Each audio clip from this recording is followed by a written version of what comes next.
Hey everyone, welcome back to the Michael Lofton Show on Reason and Theology, joined by Jared Selim, who is going to be talking to us about Mormonism. As a former Mormon, he has a presentation where he's going to be going over it, critiquing it in a charitable way. Welcome to the show, Jared. How are you? I'm doing very well, Michael. It's a pleasure to be on. It's been a cold winter, and we Yeah. just this is just definitely something that should brighten us up. I do hope that for any member of the audience, regardless of their religious affiliation, this is something that will be enlightening. This where I make a point not to be polemical, especially in my engagements with Latter-day Saints, especially as being a former one myself. And from there, I will go ahead and begin my remarks. Oh, I'm looking forward to it. Very excited. Yeah, if you want to share that PowerPoint presentation, let's go ahead and bring it up on the screen now. We'll dive in. All right. So I'll just go through these slides one by one. My name is Jared Selim. I'm a Catholic convert from the LDS Church. I've been Catholic since April of 2023. I was born and raised a member of the Church of Jesus Christ of Latter-day Saints in Utah. I later on moved to Indiana in my high school years. I began consistently studying Mormonism and early Christian theology in about 2019, 2020. So this is when I would have been about 15, 16 years old, in preparation for the typical 2-year proselytizing mission or just private devotion. This is my primary interest in that.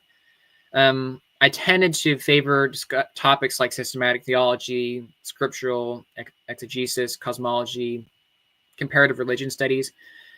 Some of these are more esoteric or not as familiar to Latter-day Saints. I think comparative religion would be something that most LDS would tend to recognize, though.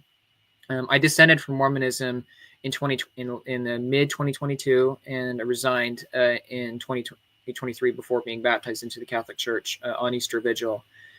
I want to make it clear before we do this. I have a deep affection for Latter-day Saints. I have many family and friends whom I deeply revere for their natural virtue, and I extend this less.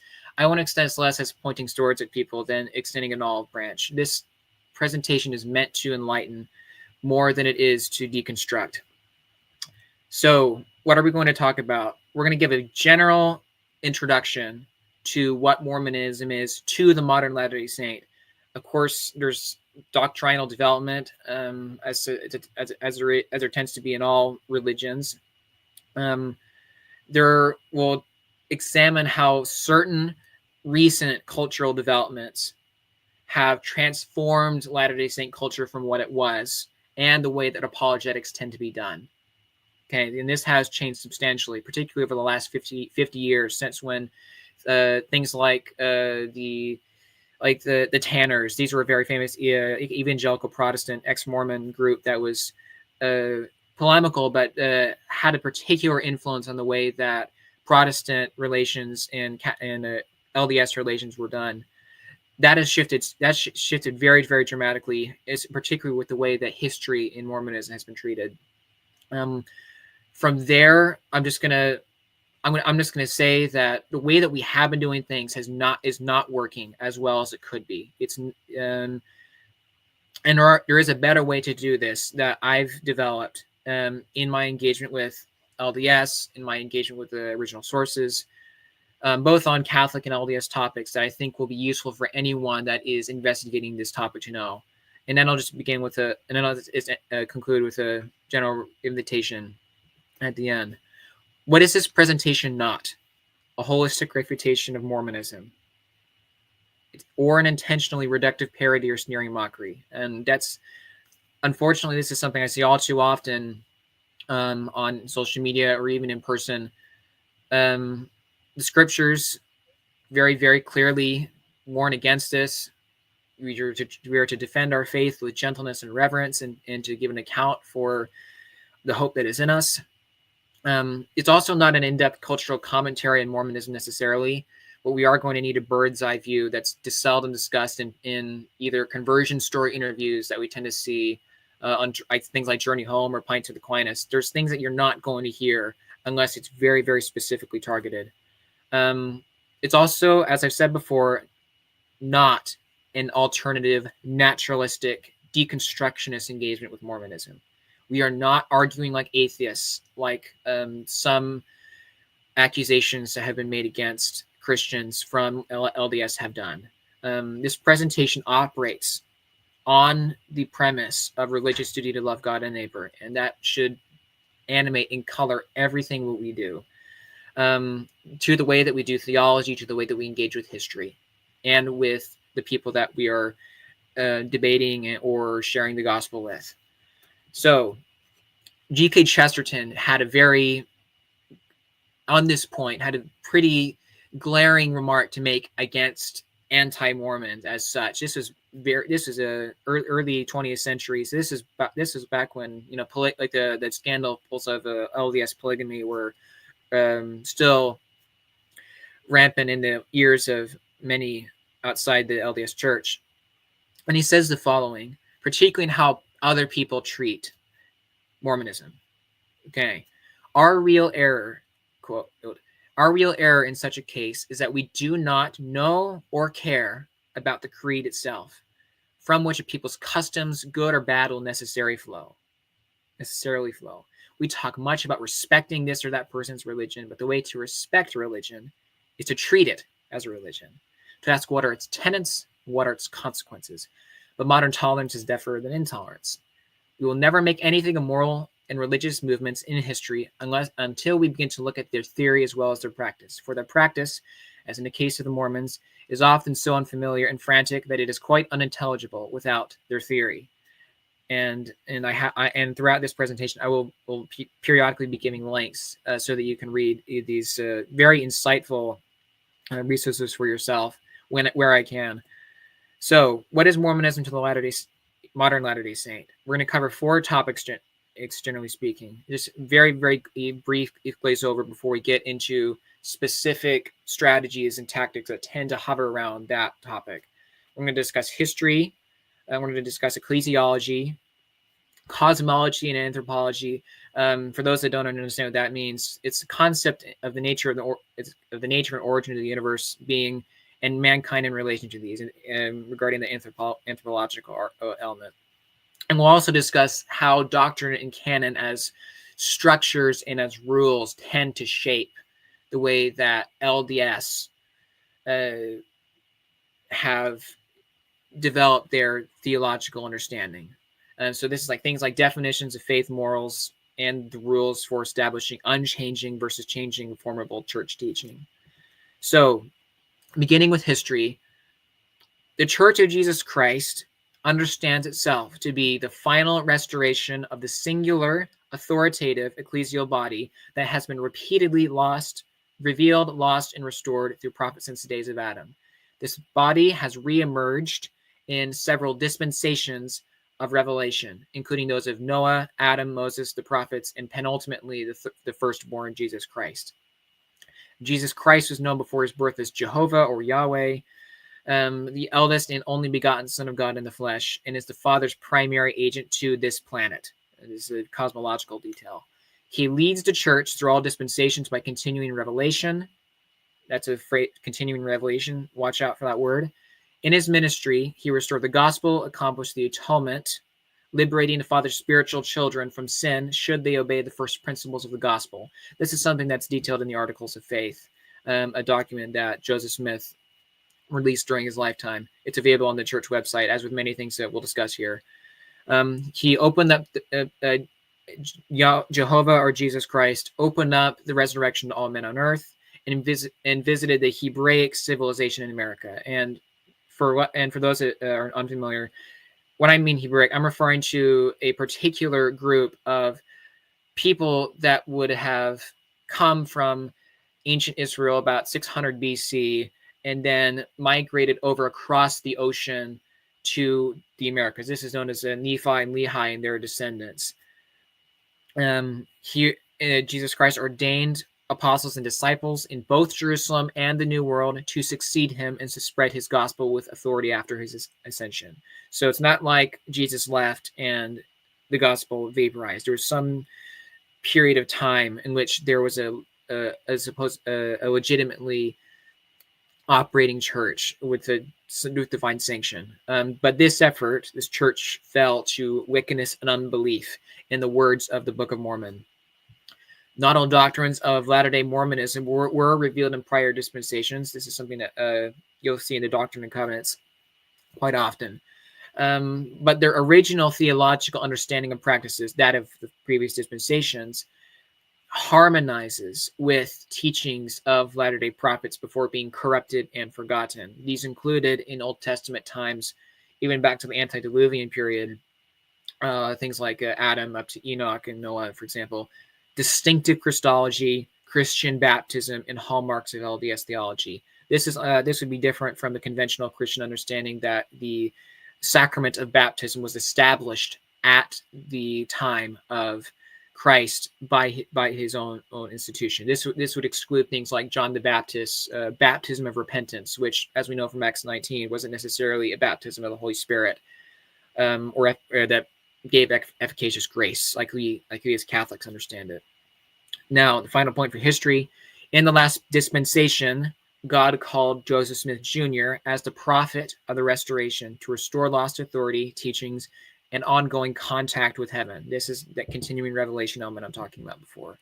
He produced new inspired translations of ancient texts like the Book of Mormon, which talks about those Hebraic American peoples that I've mentioned before, the Book of Abraham, and a corrected Bible translation.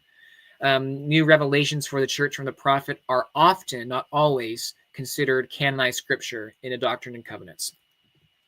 Now, ecclesiology. Joseph Smith was called and ordained with divine authority to receive authoritative, ongoing revelation on doctrine, scriptures, church policies, etc., through the angelic visitation of Book of Mormon and Old and New Testament figures. So this would include Book of Mormon figures like Moroni, the angel Moroni, as he's popularly known even outside the LDS Church, or people like Peter, James, and John, Elijah, John the Baptist, appearing like resurrected beings, ordaining, as you see in this photo, as you see in this painting, to Joseph Smith or his associates like Oliver Cowdery.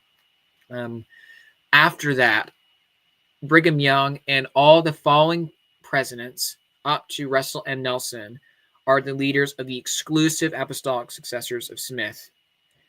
And they rule over the largest and most successful of dozens of denominations of Mormonism. The validity of these authority claims vary and are disputed among various denominations. Things like the Reorganized Church of Jesus Christ of Latter-day Saints, now known as the Community of Christ, or some fundamentalist sects that appeared post 19th century, which already get things like Warren Jeffs, for example, these FLDS or fundamentalist Latter-day Saint groups. There's not as many as Protestantism, certainly, but there's quite a few. Joseph Smith's successors, consisting of presidents, apostles, and their respective presidencies in quorums, are ordained by laying on of hands, so very similar to how we understand holy orders, to lead and manage the church under direct, continuing revelation from God. This is the core, according to Oliver Cowdery in the Joseph Smith history in the Pro-Great Prices, from a letter that he wrote to someone. He said that the reason why the LDS Church is different from any other institution that claims to have authority to preach the gospel is based off of this direct contact with heaven. It's not really, even if you have valid apostolic succession or any of the like, this is the fundamental driver of the ecclesiology of Mormonism, the thing that gives it validity, vitality, and so on. Now, explicit oaths of obedience and implicit social pressures tend to be things you see as an outsider. It might feel a little puritanical at times, but these standards that you tend to see in Mormonism are from this highly regulated environment that we see in Mormonism. But it does seem a bit natural. It's more serious than Catholic discipline, I'd say. Revelations outside the hierarchy structure are not formally recognized, so you'll never see things like Fatima or Our Lady Guadalupe. You won't tend to see things like this discussed, or they're like the supernatural claims ever investigated. That's just not something that you usually see unless it's like a comparative religion naturalist investigation, something modernist. Now, priesthood orders, they're divided into Aaronic and Melchizedek as simultaneous orders, not the Melchizedek priesthood replacing the Old Testament sacrifices of the Aaronic priesthood. It's a completely understanding. This is not a sacerdotal or priest. This is not a kind of sacerdotal or priestly role that would administer sacrifices of a propitiatory nature, like you would see with the Israelites, who would offer up animals on behalf of the sins of the people, or with the new covenant offering the new sacrifice, the body and blood of Jesus Christ under the appearance of bread and wine, the Melchizedekian form, to officiate that priesthood role, to operate in that role. But the otherwise, just like Catholics, the ordinations are limited to males. Priesthood authority carries exclusive keys and prerogatives not to administer necessary and efficacious saving ordinances. So very similar to Catholics. This is not like a Protestant. It's just a symbol. It's just a sign of your faith. There's something directly infused into the rituals that are performed in LDS circles that are understood to be divinely and immediately efficacious in a way that's not quite Catholic, but it's similar enough that you can make a limited comparison. They have this baptism sacrament, priesthood ordination, eternal sealing of family members, including husband and wife, to each other to enable a perpetuated relationship of family into the next life. The rights of the temple endowment within the church authority structure are their extensions. They're not necessarily they're more liturgical, but they're not necessarily the same form. There's no real analog to the temple endowment to anything you'd see in a traditional high church Christian context. Ordinances administered in schism or out of regulation are not recognized as valid. Now, the thing that's really key about this, you want to notice from later on, the LDS Church is exclusivist, unitary, and expects religious obedience from members. It is a pluralist or laissez-faire approach to obedience of church leaders or of picking things from other religions and sticking them onto Mormonism artificially. That's not necessarily natural, although that tends to be done, particularly as we get more and more into into the 21st century modern era. So cosmology, that's our next topic. This is going to surprise a lot of people, and the thing I would want Christians in particular to watch out for. There will be certain things that will seem so wild to you that you might you might reject them instinctively, but that's just not how Mormons think. They'll just think this stuff is either natural, or even in their case, some of the stuff that might seem too esoteric for the conventional Mormon to engage with routinely. But this, by the way, most of the stuff in here is either from LDS scripture itself. It's from 19th century theologians like probably Pratt or Orson Pratt. Not as much from Brigham Young. A lot of the stuff he did was later rejected. But otherwise, this is stuff that's generally maintain continuity into the LDS framework in some form. Not necessarily that it stayed the same. I won't say that, but these doctrines are something that you tend to find in church manuals. You'll tend to see them in curricular activities, catechesis. This is stuff that I would have heard growing up. So the material universe has continuously existed as a self-existent naturalist reality, divided into minor and matter and finer matter. This is Doctrine and Covenants section 130, if I remember right. You also want to go to Doctrine and Covenants section 193. No, sorry, no, that doesn't exist. Doctrine and Covenants section 93. And matter and finer matter, and organized matter and unorganized matter. So this is comparable to order and chaos. Spirits and other astral phenomena, like the kind that you tend to think of as a Catholic or some other religious group that accepts these categories, they treat all of this as matter. Okay, it's a fundamentally materialist engagement with reality.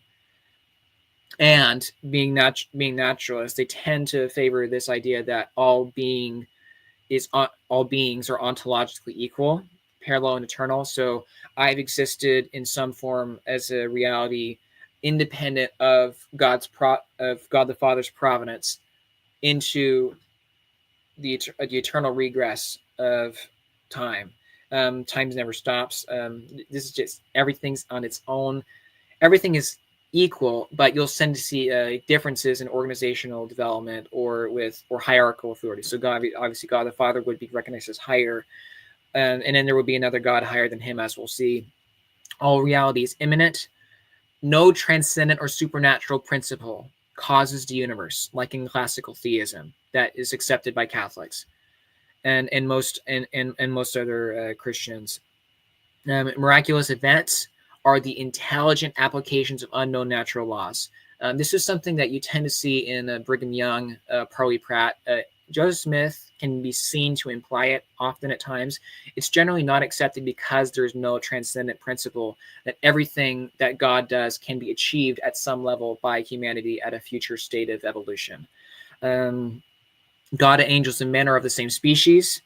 God the Father and sometimes Jesus Christ are the only gods popularly worshipped or prayed to by LDS among an infinite host of deities equal or ancestrally higher in the divine dynasties, like one singular structure. There's no feudal relationship. We have one set of gods and one set of the other at odds with each other. It's all unified within the material universe. God's not create ex nihilo because all matter is eternal. They terraform matter into planets for their descendants to live on. Gods reproduce by giving premortal birth to spirits who are born into mortal physical bodies from human parents. This is from the book of Abraham, where it's most explicitly referenced. To be tested by hardship before death, resurrection, and judgment. Those human beings who qualify by knowledge to obedience to eternal laws and personal covenants made with God, including sealing to a spouse and family, exalt themselves into gods. This is not, they're exalted by God. Joseph Smith's own words on June 16th, 1844, was specifically that gods were of their own volition and power in harnessing these natural eternal laws in order to advance themselves to an extent of godhood that was independent from God the Father, while still recognizing a hierarchical relationship with God. So it's like how on the natural plane, Catholics or other Christians would still recognize that you would grow up to be like your father and achieve some level of independence from him and be able to be compared with him. This is unlike the traditional Christian understanding of theosis, which rather posits that the likeness to godhood is not obtained by a comparison, or it's not obtained by attaining the same separate things that God himself already possesses, either through his own achievement or intrinsically, but through participation. This is particularly highlighted well in Book 18 of Morals on Job by Pope Saint Gregory the Great. He goes into great detail about how theosis is not it can be reconciled with this idea that grace is like grace is not a crutch by which we are dependent on until we arrive at some independent morality or independent achievement. It's all by grace we do these things, and therefore our likeness to God is not by comparison, but by participation in God. This is the animating principle of theosis in both the East and West. These gods, after exalting themselves, have been cleansed of sin through the atonement of Jesus Christ. Again, it's like grace is in Mormonism. There will be some dispute on this. It's not exactly clear, but it tends to be that Jesus Christ, his atonement completed from the Garden of Gethsemane to the cross, was efficacious only in a limited capacity that didn't cover necessarily all divine beings or humans that have ever existed in the eternities. It would not have been is this an infinite atonement on this in this regard, and it's generally accepted, I think, that the atonement applies to either this world or to a localized set of worlds of God the Father. It's not clear at all what is meant by that. But you can see a lot of this from the King Follett sermon by Joseph Smith in April of 1844. Worlds are transformed into a paradisical state for the gods and their angelic subjects, who either don't marry or exist on some lower degree of glory from the angels and the gods by not adhering to Mormonism or not being married, for example. Angels are generally accepted based off of Doctrine and Covenants, section 132, to not be married. And this is why they are not gods, because the godhood necessarily is animated by this principle of reproduction and continuation of the seed, as D&C 132 says. So these, and then it only follows from all this that the mature deities repeat this process of planetary colonization forever. I know this is a lot, but this will become key in an apologetic framework to understand that the arguments that Christians have been tending to make towards naturalism, material, like metaphysical materialism, which is a contradiction in terms, by the way, which is funny, or strict humanism, where humans are at the apex of existence. These concepts, while not perfectly aligning with your popular naturalism that's characterized by atheism, for example, these same arguments do tend to apply. So you could arrive at a refutation of Mormonism by syllogism, excluding the possibility of naturalism, for example. So I know that's a lot to chew on, but we have one final detail to cover before we get on to more specific apologetic tactics in regards to defending this system in some way, and that would be doctrine and canon. So this will be extremely hazy, especially for Catholics and Orthodox who are used to a more conventional dogmatic framework where things are generally pretty clear cut compared to what they could be in a low church Protestant setting, where it often feels like everything's up for grabs. So Joseph Smith once said, "A prophet is not always a prophet, only when he's acting as such." This feels a little like a conditional doctrinal infallibility when you read it, and kind of when you read it in context. It's not exactly about doctrine and doctrines of faith and morals. For example, sometimes, usually in Mormon history, the infallibility extended to other elements that would include practical guidance. For example, Hebrews Kimball said something like, "If you get water, you will dig away," saying it, whether or not you think that the prophet is speaking in right or wrong, you will find the achievement for your personal endeavors in obedience to him, regardless of what you independently think. So this is like a practical infallibility, dependent on a specific instance. And that's generally not something that Catholics would accept, though, things like popes, for example.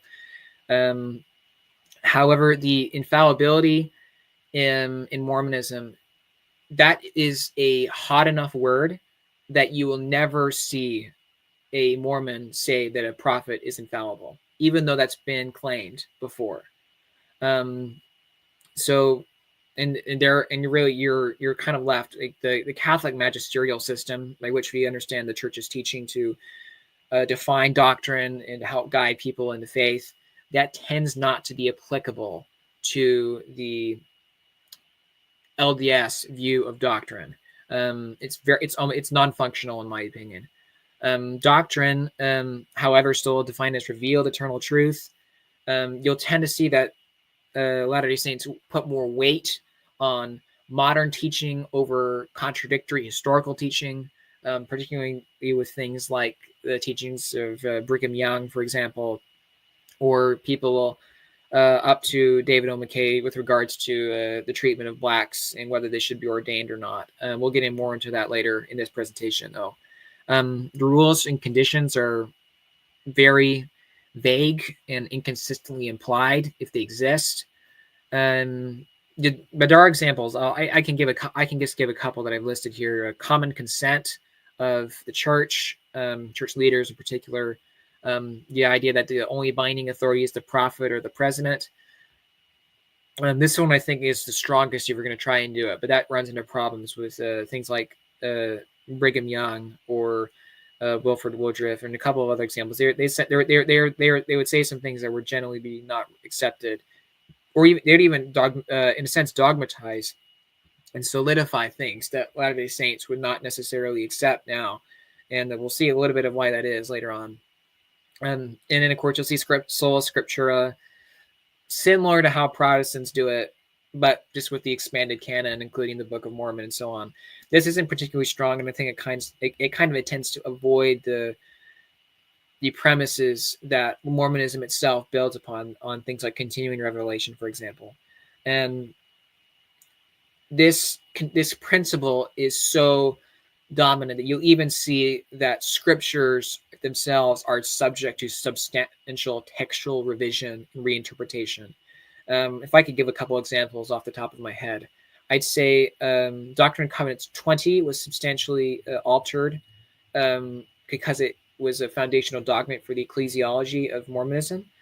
Joseph Smith, in his own lifetime, declared that to be a revelation, and he later on changed it after the fact in order to bolster some of his updated authority claims. There are other examples. I think and there's one video by the name of done by a man by the name of Dan Vogel, a counter apologist, if you will, of Mormonism. He argues that he traces several revisions that were made in the text of Doctrine and Covenants regarding this issue or others. There are also some in the Book of Mormon that tried to hide some of the modalist teachings in the Book of Mormon. Not thoroughly, for example, but you will see that earlier editions of Mormonism tend to have a more consistently modalist understanding of God, where there's not three persons. It's just that Jesus is the Father, and the Father is the Father and the Son are one person, just simply with a different mask, one of flesh, one of spirit. You see this in the contemporary Book of Mormon. You'll see this in Mosiah. Mosiah 15 verses 2 through 4. That's the most glaring example of it, but it was actually more prominent. There are actually several passages that would have been edited in order to suppress this element. Another famous example, one that was particularly meaningful for me in me deconverting from Mormonism, would be the Lectures on Faith. This was ceremoniously canonized in a way that was recognized by LDS at the time and even now. And it was later, this is in 1835, when the Lectures on Faith would have been accepted along with the 1835 Doctrine and Covenants.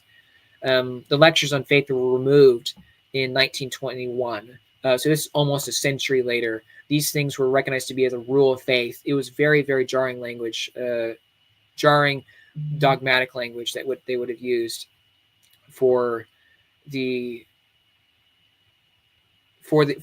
extent that the Lectures on Faith are rejected now. That particular topic has been there's a big gap between how things were versus how things are now. Now, we'll just explore a couple of the key resources. I'll just glance over these so that you know what's going on. Doctrine and Covenants, section 1. You'll see this in the contemporary LDS Doctrine and Covenants. My word shall not pass away, but all shall be fulfilled, whether by my own voice or the voice of my servants. It is the same. The record is true. The truth abideth forever. It's a pretty typical dogmatic statement. One you would not expect to be, that would characterize a reformable doctrinal system. And the other one, this is by Brigham Young. This isn't a sermon that he made. This would have been more characteristic of the way that the LDS Church perceived its leadership in prior to 1960, 1970. I have never yet preached a sermon and sent it out to the children of men that they may not call Scripture. That you really can't get more direct than that. This is not accepted by contemporary Latter-day Saints today, but it is something that the prophets understood themselves to be in possession of. So, another couple of examples. Warford Woodruff. This tends to be pretty ambiguous in the way that it's interpreted by modern scholars, but um, Warford Woodruff, the fourth president of the LDS Church, said, "The Lord will never permit me or any other man who stands as the president of this church to lead you astray. It is not in the program. It is not in the mind of God." And the other key thing about this passage is that it says, if I were to attempt that, the Lord would remove me out of the place, and that's because He does not wish the children of men to be led astray from the oracles of God and from their duty. I there's a I don't want to err on absolutism, but this is very, very hard to dance around as a claim that the eldest prophets can teach things that are contrary to the gospel as recognized by Mormonism. But yet you do see mantras that Latter-day Saints will repeat, like Joseph Smith. He had someone write in his journal, "A prophet is not always a prophet, only when he's acting as such." Because there's no rubric. It's very hard for this system to solidify in a way that the Catholic magisterial system does. There are additional resources on this. I'll just leave this for you to take a glance at. You guys can review these if you want. Now, here we get to specific tactics, and this will characterize things like the debate that you saw between Trent Horn, the Catholic, and Jacob Hansen, the Latter-day Saint. So LDS apologetics in the past 50 years or so tended to focus on historicity of Scripture and combating historical criticism of that with empirical methods countering those critical arguments. So this would often, you'll see this with Jacob Hansen, you'll see this employed in his opening argument tended to focus on things like the chiastic structures you'd see in the Book of Mormon. It's where this idea of where you'd have a set of ideas that is repeated in sequence, and then that same set of ideas is repeated in reverse order. This is a common literary feature that you'd see in the Bible, for example. And Jacob Hansen would point to that, for example, as evidence for the antiquity of the Book of Mormon, situating it in a Israelite context.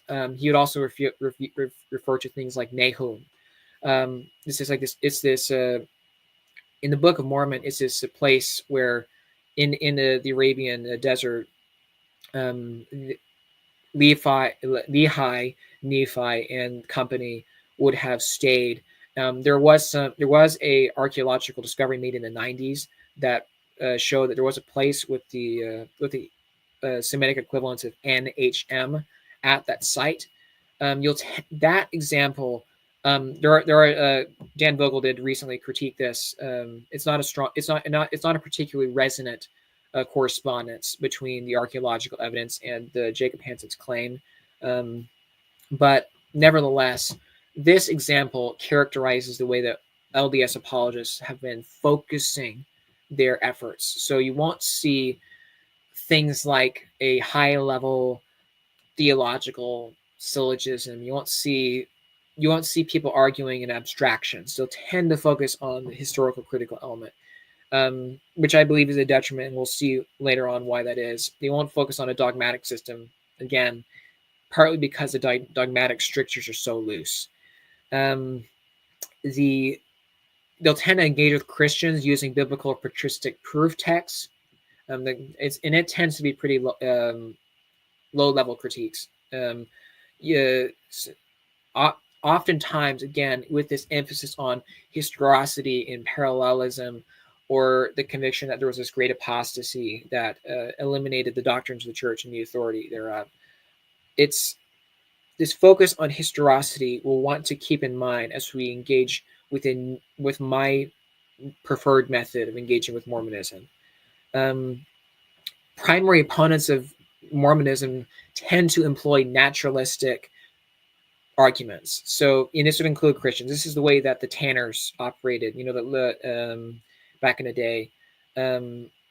Fawn Brody was a author. She wrote No Man Knows My History. This is a particular biography. This was a scholarly work that presented things in a more naturalistic light that tended to color the development of LDS doctrines and history as not divinely inspired so much as a development of accidental human choices and mishaps, or things that would characterize a more humanist persuasion of religion and LDS theology. And they tend to be the way that even Christians engage with Mormonism. When Jacob Hansen, he makes this polemical remark. It's not exactly it's certainly one that would be one that would be undesirable to use. I'll put it that way. Arguing like atheists, within this naturalistic paradigm, part of the reason why Christians and Catholics like Trent Horn have been engaging in that framework is because this has been the dialectic that's been carried into the future since the beginning of LDS apologetics. There's not so much like a dive into the dogma. There's not so much as a dive into the theory, as Chesterton put it. And so you don't really have, and so you have other people that will kind of just have this parallel explanation, and they'll just try to cast suspicion on the divine one by appealing to this naturalistic narrative. Yet there's not a lot of interaction between these paradigms, seeing how they could possibly fit together, or with except with some LDS apologists will try to do that. But I think that's kind of besides the point. We are focused so much on on suspicion over whether certain historical events happen, that we're not really engaging how these historical events tend to line up internally speaking. Is it an internally coherent internally coherent system? Are the processes things that would correspond to a divine origin, a moral origin?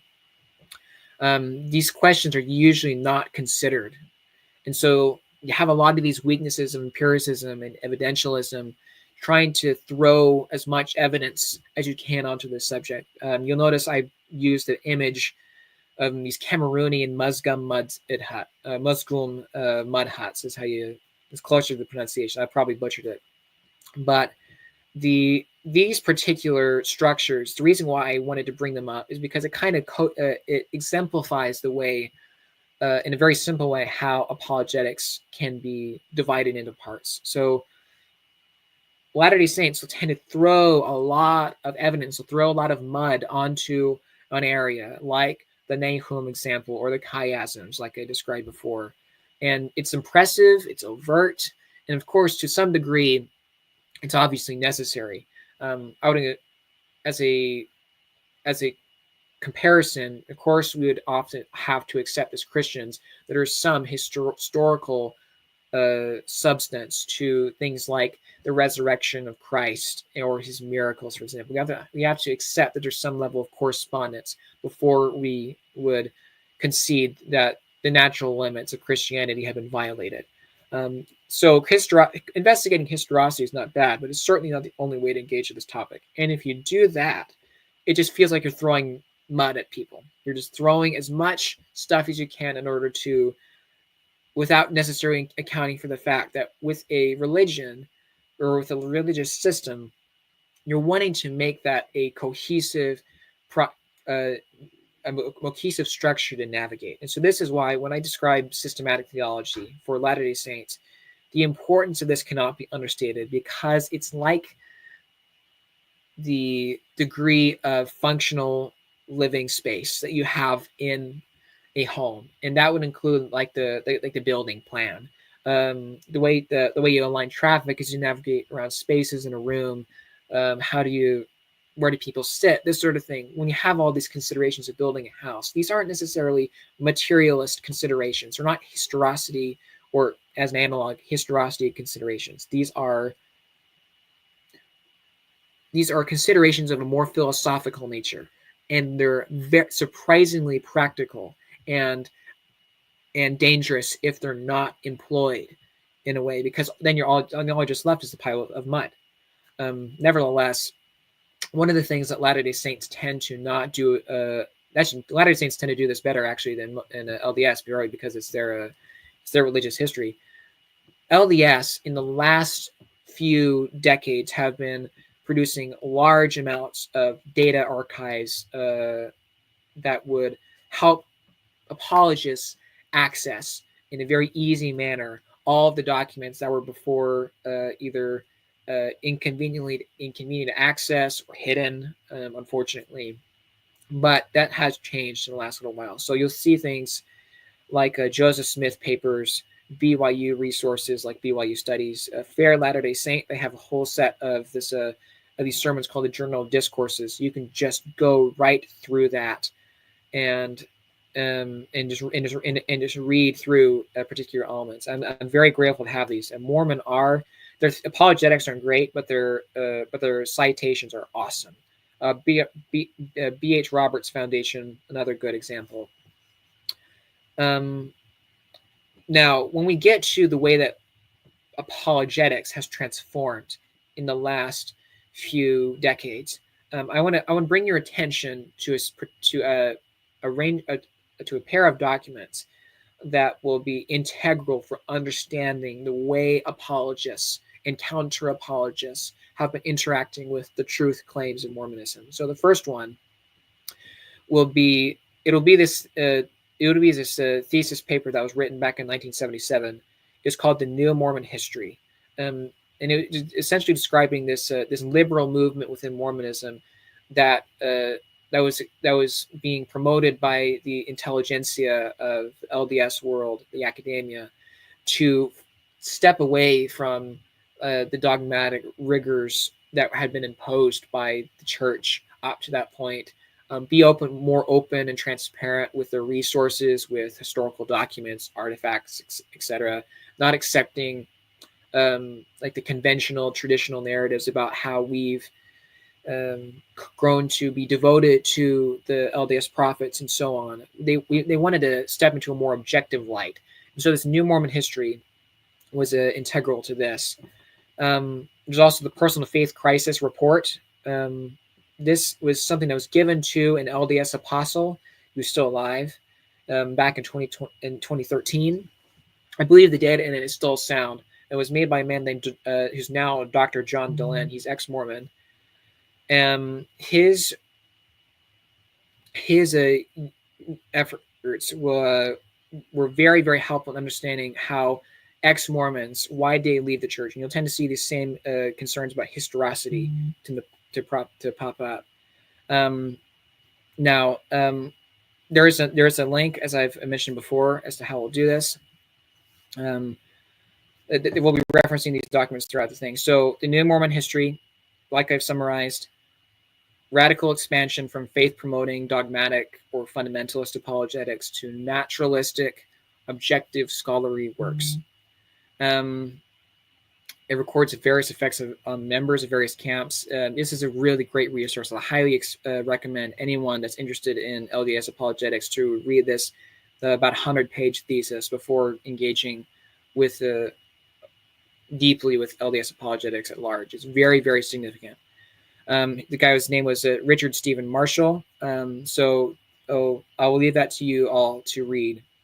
Now, the Faith Crisis Report, great data set. Previously, because of the access to information before the internet, a lot of the details you tend to see in Mormon history were not as prominent in the minds of members. You tend to see more regulated things. So this was called in the LDS Church at the time of this narrative regulation. It was called like there would have been this correlation committee that would have gone through curricula, books, just to make sure everything matched up with what the church was teaching at the time. So your exposure would usually be confined to scripture and church-approved publications and the like. Uncorrelated online critics began to broadcast challenging information contradictory to the official narrative, usually with original sources leaked over the previous 4 decades by people like the Tanners, for example. Again, and then there's a graph that's just showing it's the internet that's causing this. It got over it got up into the thousand. It got up over 1,000. And that number by 2011, I only suspect has increased from when the study was done. Doctrine, theology, and history have been primary factors for loss of belief. Okay. One thing you'll tend to see in ex-Mormons that you don't see in Catholic, in ex-Catholic demographics, is that you can identify pretty quickly why a ex-Mormon left. And I could walk up to someone on the street, and if they're ex-Mormon, I'll say, "Why did you leave the church?" And I can predict with reasonable certainty what were the general details that they have left over. So, again, you got another a graph detailing in detail what these things are. It's usually never like a moral issue. And there are some other things. I would also recommend, just as a control study for other people that are interested in this, go to like the Pew Research on ex-Catholics, for example. It's remarkable how different these groups are and just how monolithic and easy to predict the ex-Mormon culture has become. Like the Reddit group for ex-Mormons is astounding. I believe it's over 300,000 members, and that's been an exponential increase from previous times. So, with specific topics, okay, this will as we're moving forward into the new methods that we're engaging. One of the things I've noticed with ex-Mormons is that they will have this accumulation of topics that they feel uncomfortable or that they have serious moral objections to, or like a empirical objections to, like issues of historicity, like we've been seeing before with the apologetic skew in Mormonism. So disaffection is an awareness and rejection of an unsystematic litany of issues. Okay, and these issues tend to be things like the Book of Abraham, Egyptian papyri, and facsimiles. I won't get into that much. You can look it up. These facsimiles, these are Egyptian hieroglyphs that Joseph Smith had acquired and claimed to have translated, and these papyri, he said, were written by Abraham from his own hand. Okay, the papyri do not show that. Several Egyptologists have gone around, provided accurate translations since the time that he did that. That tends to be the reason why this happens. Of course, LDS polygamy and polyandry. That's probably tied with the Book of Abraham in terms of how scandalous it is for LDS. Past ordination and temple ordinance prohibitions on blacks. Okay, this is a pretty big deal. Native American DNA not consistent with Book of Mormon claims to Near Eastern or Israelite origin. Okay, and then Masonic elements in temple ceremonies. That tends to be less. I would say that tends to be less serious nowadays. But the fact that Joseph Smith, he had become a master mason, radically initiated into masonry about 50 days before he had crafted the temple endowment ceremony, and several contemporary sources say that this felt like the restoration of masonry and so forth. But there tends to be the scandal that Joseph Smith claimed that this was Joseph Smith and the LDS Church tended to claim that this was of ancient origin, when it was in fact of Masonic contemporary origin. So, again, this is so monolithic that you can actually produce a diagram explaining which ways ex-Mormons tend to go. And you can investigate this slide further by pausing if you'd like. So how did the LDS Church respond to this faith crisis compared to the traditional apologetics that they had been using since the 20th century? You'll tend to see two things happen, and these aren't mutually exclusive. You'll tend to see a faithful history, which is generally sidelined, but it's maintained softly. You'll maintain traditional positions on historical events or theological claims, despite the evidence. You might sanitize past by repressing and concealing discrepancies. This tended to happen more frequently in the 20th century than it does in the 21st.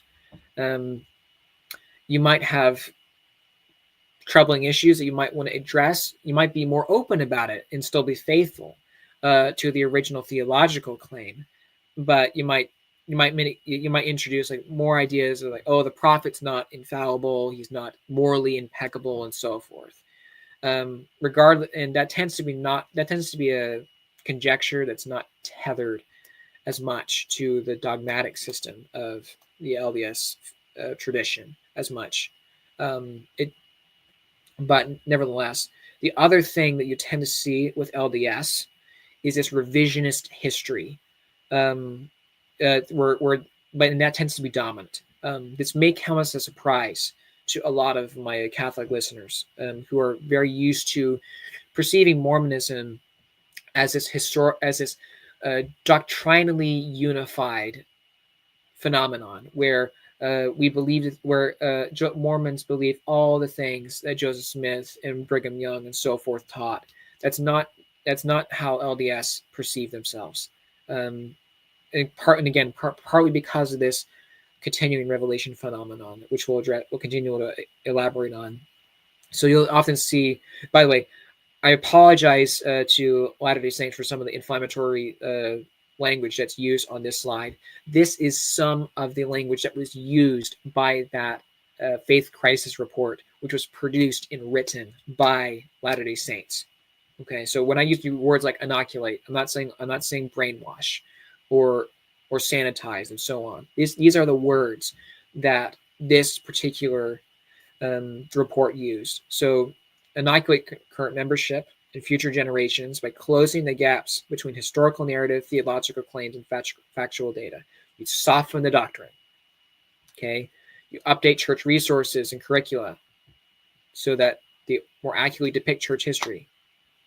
All right, you publish official position papers on difficult historical or doctrinal topics.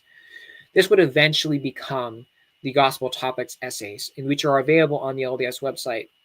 There are several things that are problematic about these, which I won't get into much detail here. This is not, like I said, this is not a holistic refutation of Mormonism, so we're not going to engage everything. But I just want to note that these Gospel Topics essays were the thing about 2013, in about 2013, used to counteract this widespread personal faith crisis. So, Richard Bushman, this guy is of the new history school that I was mentioning at the beginning. He's a very, very well known LDS historian.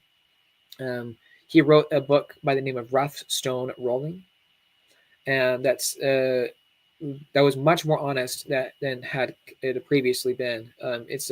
It follows much more in line with an integrated Fawn Brody work than a lot of previous very hagiographical, very whitewashed histories tended to be, which is very good of Bushman. But even he says the dominant narrative is not true; it can't be sustained. This is from again. This is a YouTube. There's like a YouTube devotional fireside that this man was giving at the time in responding to questions.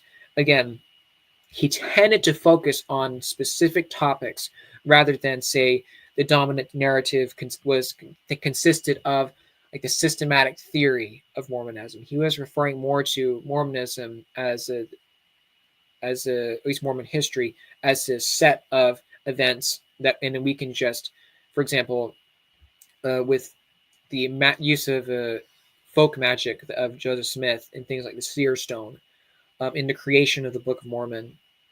And the LDS Church did not admit for many, many decades that Joseph Smith had done this, trusting Ulrich Cowdery's account of the Book of Mormon translation more than other more reliable ones that said he was using the seer stone from the contemporary folk, from Joseph Smith's folk magic background. So Revelation is more taking the attitude that if we just adapt our historical claims about specific topics, that we can maintain some form of the paradigm of Mormonism. So examples of this faithful revisionist approach, again, faithful revisionists, these are not separate elements. So with the Book of Abraham, like I was saying before, Smith claimed that the Book of Abraham was written by the patriarch's own hand, and that he translated the work of the work into the English language. Okay, the Gospel Topics essay on this instead admitted, in line with this like new history model, that the papyri were not autographed by Abraham, and the translations of Smith were radically inaccurate.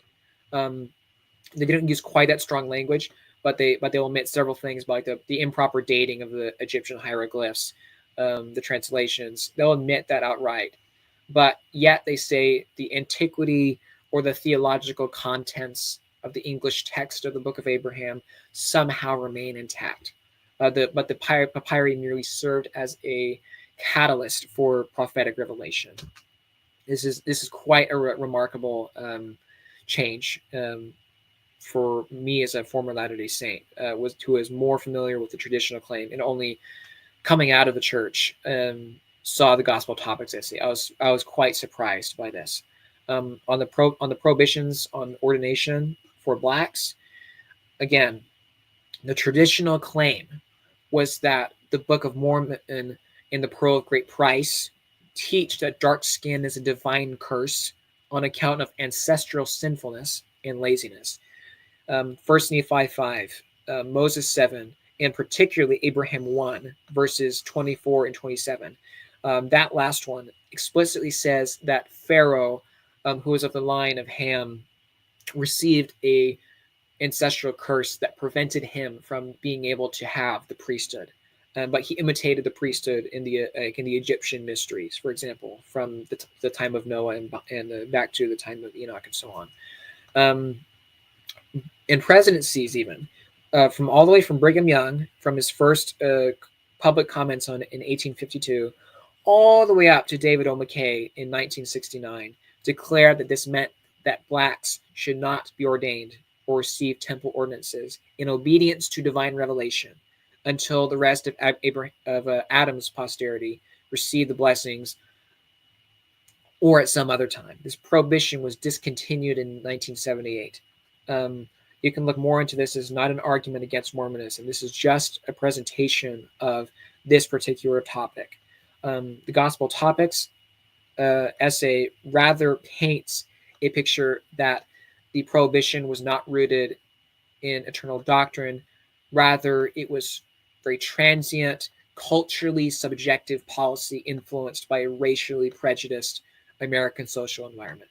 And you'll notice something that tends to be the case with this new history apologetic is this naturalistic explanation, which serves to distance the LDS Church away from its traditional doctrinal claims.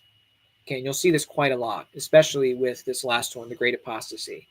So, yeah, this is actually very recent. This is from a book written in 2022 by a number of authors on the ancient Christian church, and I'll just quote this word for word. The narrative of widespread apostasy ignores evidence that good Christians continually served each other and worshiped God throughout the history of Christianity. Protestant reformers adopted this periodization of history of the Dark Ages for their own critique of the Catholic Church. They argued that the church itself had fallen into a period of darkness and needed restoration. He's talking about Protestants. Early Latter-day Saints inherited from Protestants a great apostasy narrative. And this is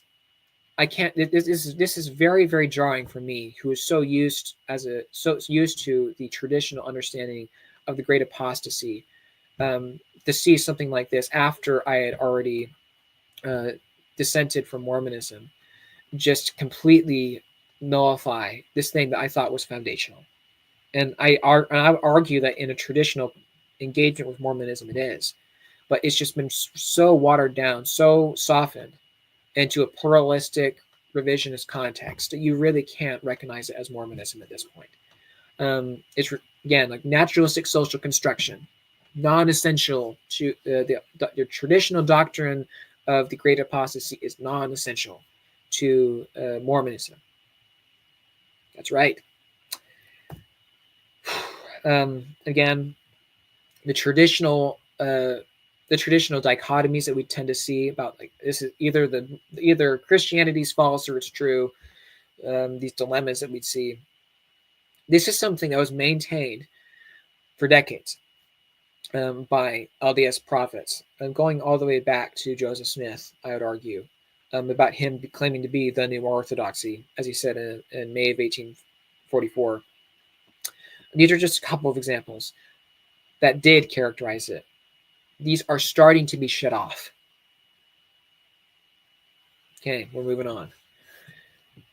And the reason why I want to point again, why is continuing revelation as a concept so pivotal to this particular phenomenon of the new history and this gradual shedding off of doctrine?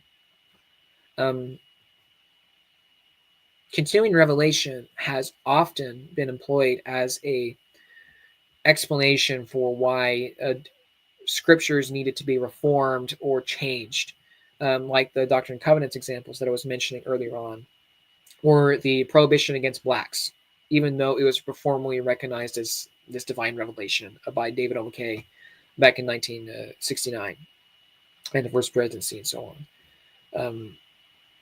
Again, I'll just quote from a couple of these examples, and you're free to read the whole thing. The continuing revelation, the modern revelation, erases all the darkness and all the views and all the thoughts of the past. They don't matter anymore. He's talking about things that Brigham Young and other leaders said at the time. Okay, about the prohibition on blacks.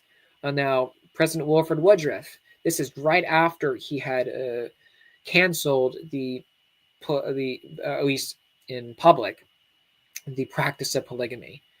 And he's quoting Brigham Young as saying, when compared with the living oracles, those books that we accept as scripture are nothing to me. Those books do not convey the word of God direct to us now.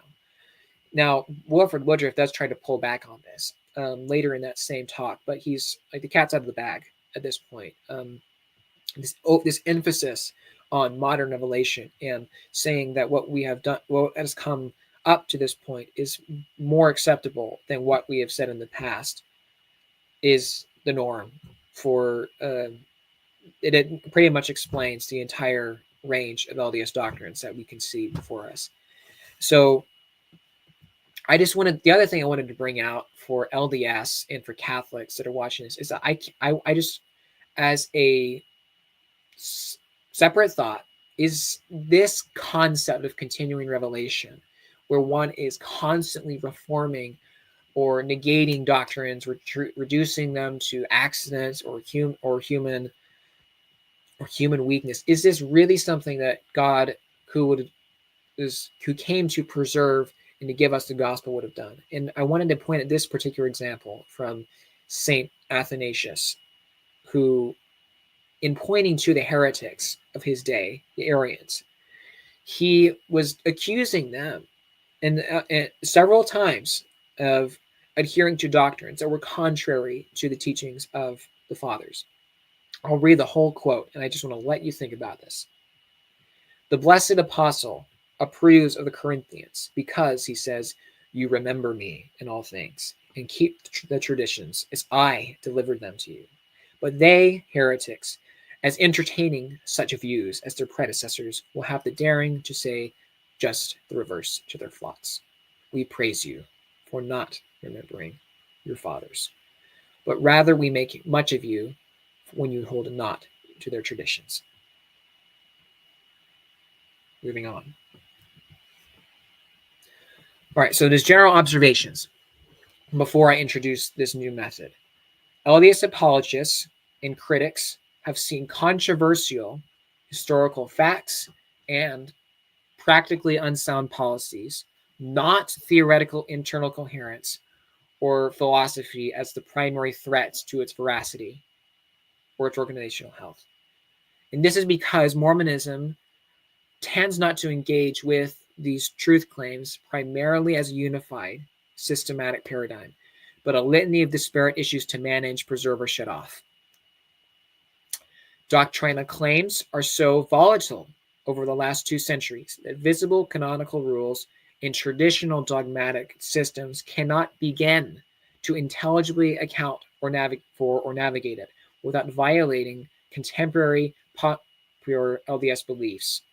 A fictional doctrinal narrative frequently adapts to accommodate historical evidence or organizational needs, more so in recent decades. Scandalous Mormon history is losing shock value as LDS become more informed and consequently ambivalent, liberal, or ex-Mormon. Dogmas are losing grip. Public relations and faithful members tend to relegate modern devotions to safe, polite, central topics like Jesus and his atonement, eternal families, or humanitarian efforts. Again, I just want to bring out to the attention, just by the fact that you identify these things as central does not present them as an authoritative rubric for what is construed as doctrinal. That's not, doctrines are not doctrinal rules. Okay, moving on. Okay, so traditional methods don't work. What do we do? My recommendation as someone that was LDS and it has helped other people move from being LDS to being Catholic is to pay more attention to the person than to the religious system. Why? LDS are leaving dogmatic thinking, so you won't likely know how committed the person is to Mormonism and what beliefs and behaviors you stimulate by encouragement or criticism. So don't assume systematic or historical critical engagements with Mormonism are the definitive, automatically pervasive strategy. Yet, it's good to call the inconsistency directly. This is key to how we should engage with this. We should know for a fact, we should know the development of LDS canon, doctrine, history, and so on, to scrutinize it in good faith. Conservative apologists, I've often observed, tend to assert both rupture and continuity. If they don't maintain traditional doctrinal claims, you may have to overcome a wall of ambivalence. This tends to be the point when LDS will just default to saying we can't know what LDS doctrine is. We'll just have to wait until the afterlife. It's this kind of thing.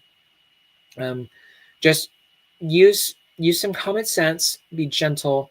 I would recommend just highlight certain consequences of abandoning doctrinal continuity and redefining doctrine, and just use your own judgment in the particular context for what will work. But once we've gotten to this point where we've recognized this range of possibilities and constraints that we're working with, this is my method that I'm proposing that Catholics use to engage with Mormonism with these goals. Gently and reverently weed away from Mormonism towards Christ manifest in a Catholic Church and faith as a positive, necessary solution to essential problems identified in the former. So just fill gaps with bridges. This is why I use things like the St. Athanasius quote.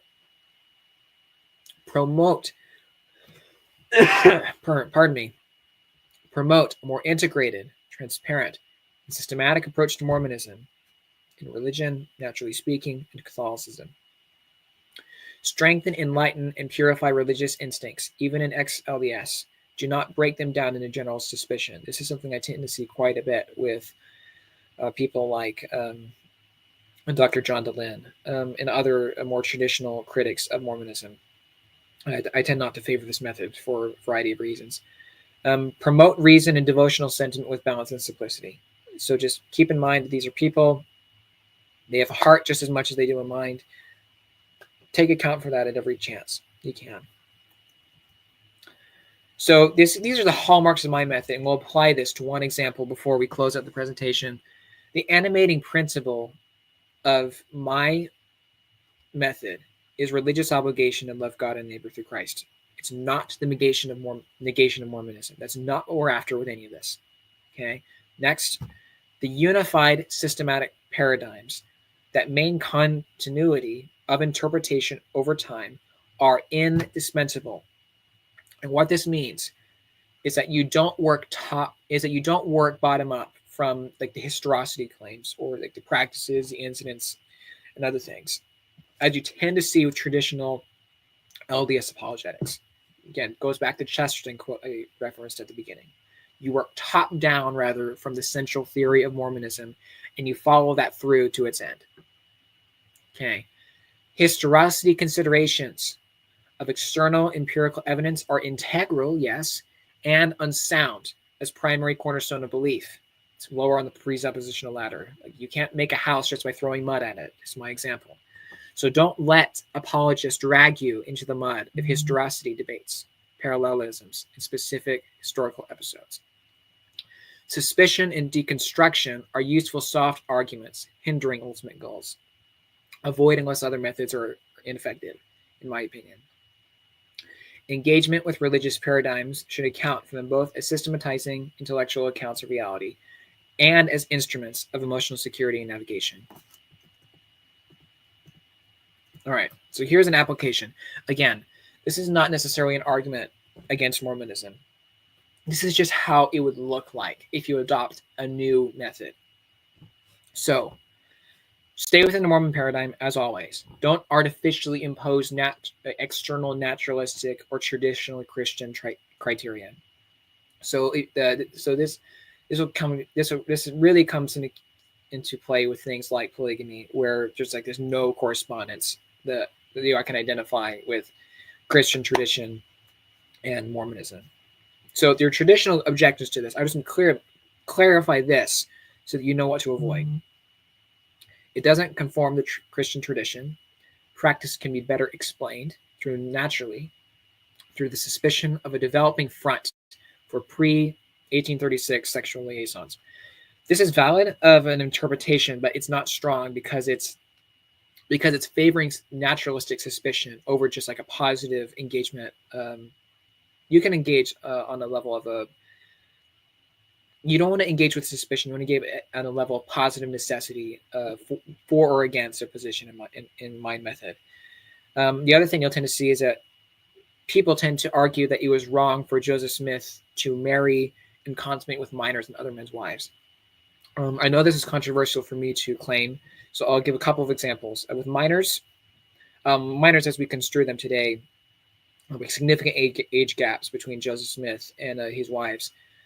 Lucy Walker, her account is particularly emblematic. The Partridge sisters, if I believe, were also minors at the time of their sealing to Smith.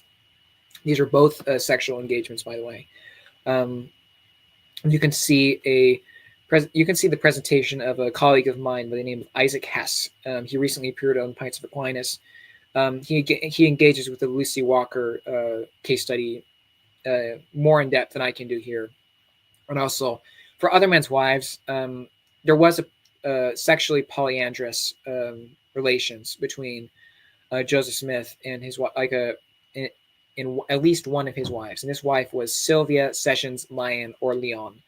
We know this because of some remarks that her daughter Josephine made about Sylvia's deathbed confession about Josephine secretly being the daughter of Smith.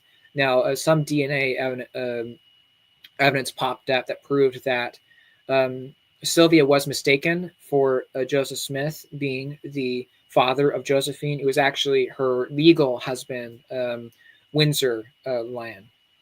The other example that people tend to use was that Joseph Smith used coercive threats or spiritual manipulation tactics. This is true, and I just want to redirect you to the other apologetic resources that have covered these topics. And again, just engage both sides as much as you can to be balanced. Or the other thing that was particularly scandalous, that caused a lot of ex-Mormons to renounce Mormonism was that Joseph Smith and followers obstinately, unrepentantly denied and covered up the practice up through 1904. Like even after they said we did practice polygamy, we're going to stop. Wilford Woodruff continued, and his leaders and his followers continued to practice polygamy in spite of it. You'll see this paper by a man by the name of D. Michael Quinn on polygamy from 1890 to 1904. Very, very well done. But rather, when we're engaging this an apologetic on this topic in particular, this is what I would have you guys do instead. Mormonism's autonomy from the continuity of Christian tradition lacks justification. And I'm not talking about like an evidentialist.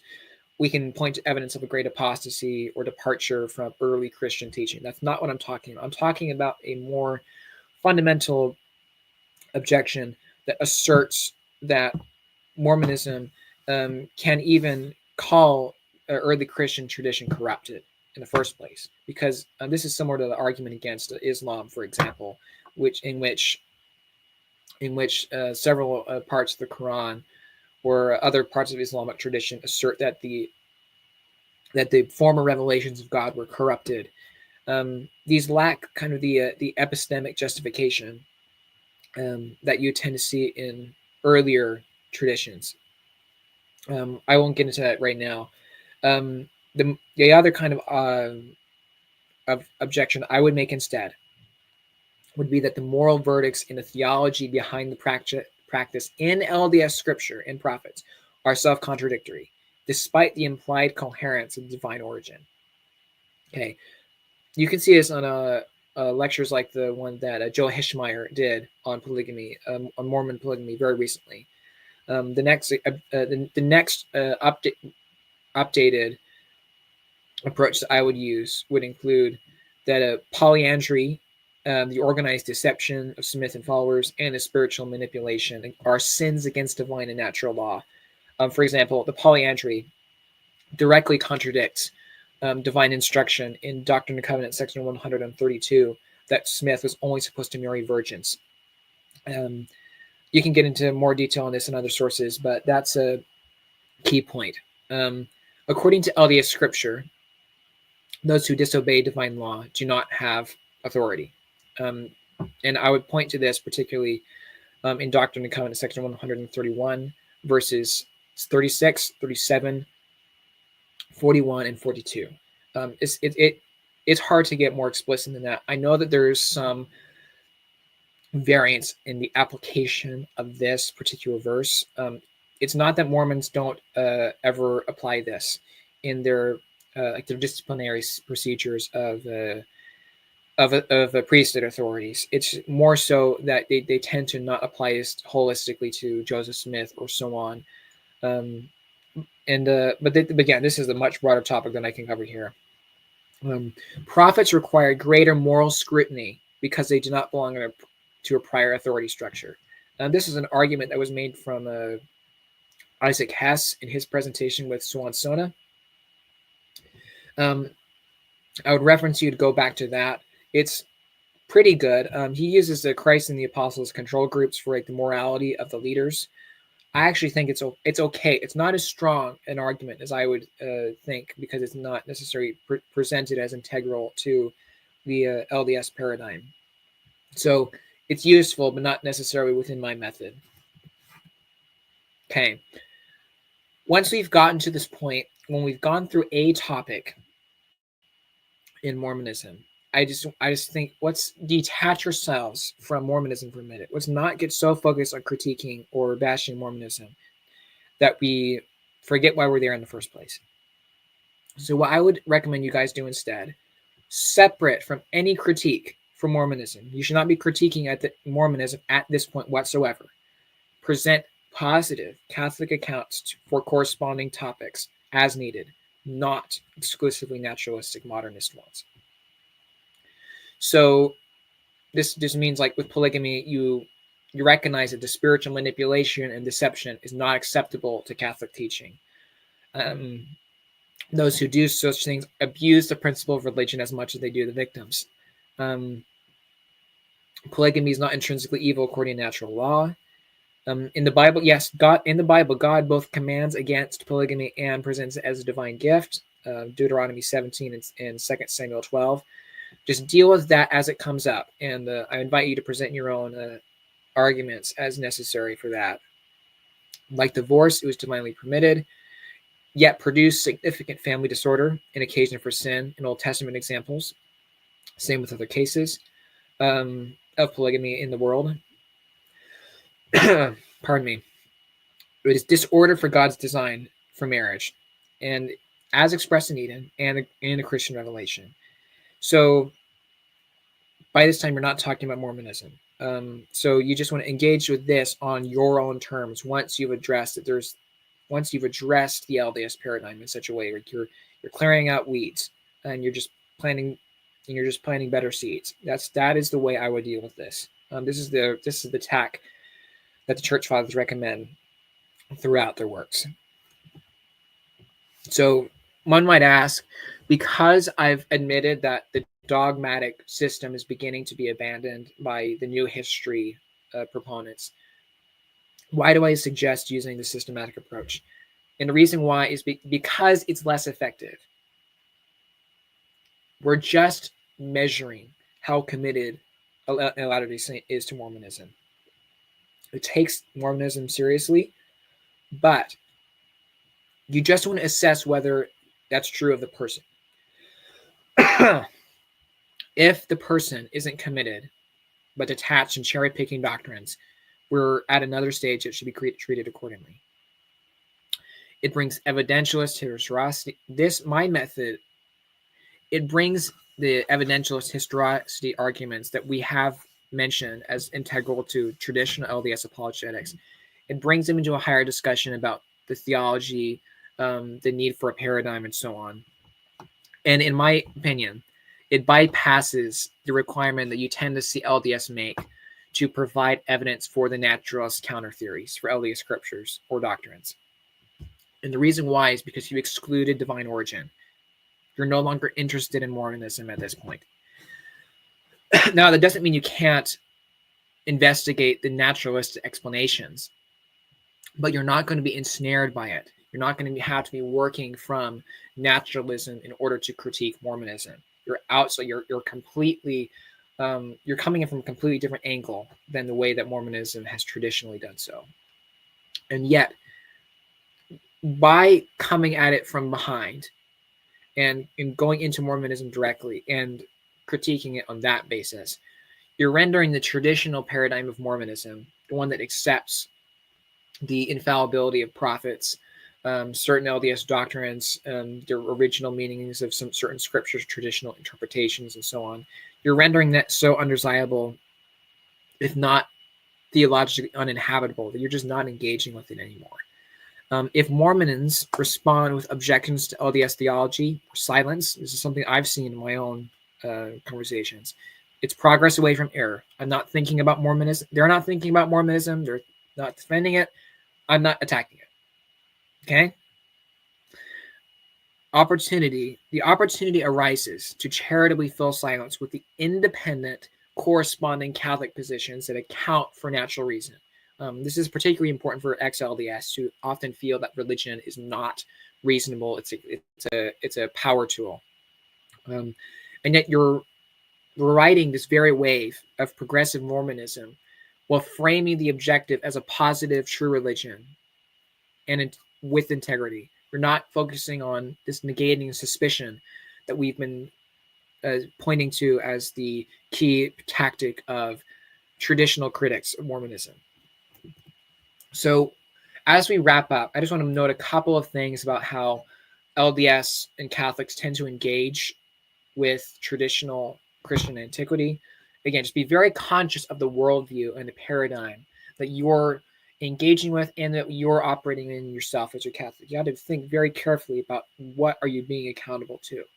So one of the mistakes that I've seen a lot of Christians make is that the great apostasy was comparable to the way that Protestants have traditionally discussed a doctrinal accretion or corruption and so on, deviation from Scripture and the like. This is not why Mormons assert that there was a great apostasy. They rather assert that it was the loss of continuing revelation through wickedness and unbelief.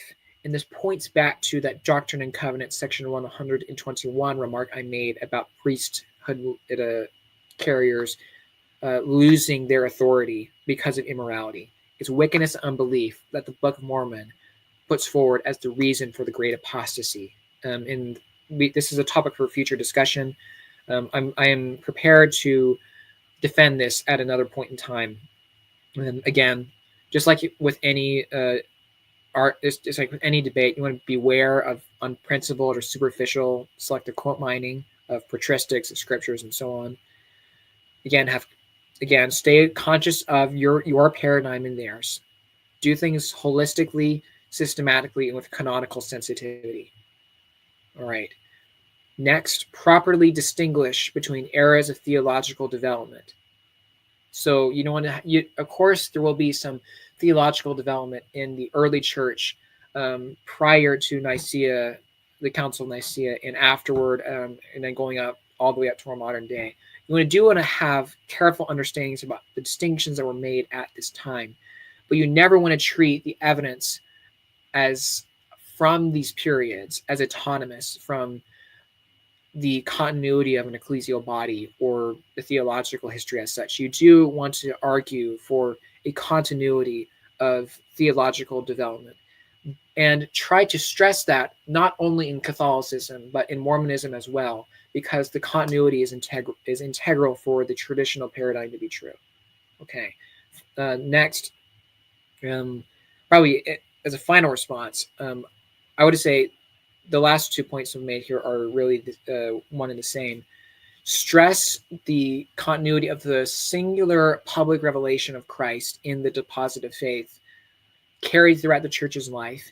And at the same time, when you're talking about things like private revelations, such as Fatima, Our Lady of Guadalupe, and other things, miraculous events like the lives of the saints and their miracles after their deaths, these are useful for promoting Mormon Catholicism to Latter-day Saints who may be more sensitized to that historical consideration that I've been discussing. But yet that should still be subordinate to public revelation. You should not be relying so much on Eucharistic miracles that you end up neglecting or not integrating that into a cohesive paradigm from the top down. Like I was saying, you have to stay in contact with the theory, not just with the particular. So wrapping up, these are some recommended resources that I recommend LDS and others to engage with as you're investigating this topic. I have lots of pro LDS sources here. Some of my favored critical naturalist or Protestant sources. I've mentioned some of them throughout this lecture. Dialogue is a Dialogue Journal of Mormon Thought, Font Brody, Dan Vogel, Robert Rittner. He did some work on the Book of Abraham. Again, I mentioned Richard Bushman. I also referenced the Journal of Discourses, probably Norson Pratt. These are great engagements with LDS history. There's a growing influence of Catholic and Orthodox resources, some of which I've mentioned already in this lecture, like Joe Heschmeyer's work on Mormonism. Seraphim Hamilton, the Orthodox scholar, has also given great resources on Mormonism, engaging historicity questions about the Book of Mormon and the cosmology and so forth. I'd highly recommend that. Jeremy Christiansen. There's a new book called A Catholic Engagement with Latter-day Saints, which is very, very well done. It engages more on the level of a philosophy and history, and less so on history than you traditionally see in the LDS apologetics. It's fairly good. Not every article that's written in that collection is perfect, but it's that's a good like a barometer setting for how things currently are in the Catholic LDS ring. Bishop Dwayne Hunt, Trent Horn, he's done some things on Mormonism as well.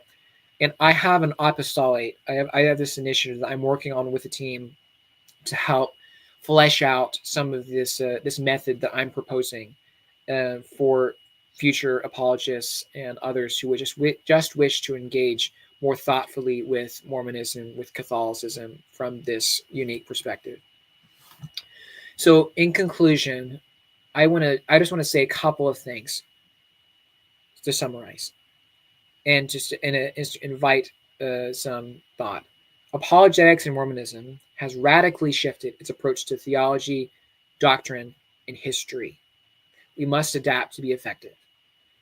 And the second consideration for my listeners is that from my perspective, why should one accept Catholicism and reject Mormonism? And I'll just say this: these aren't not necessarily arguments; these are bouncing boards.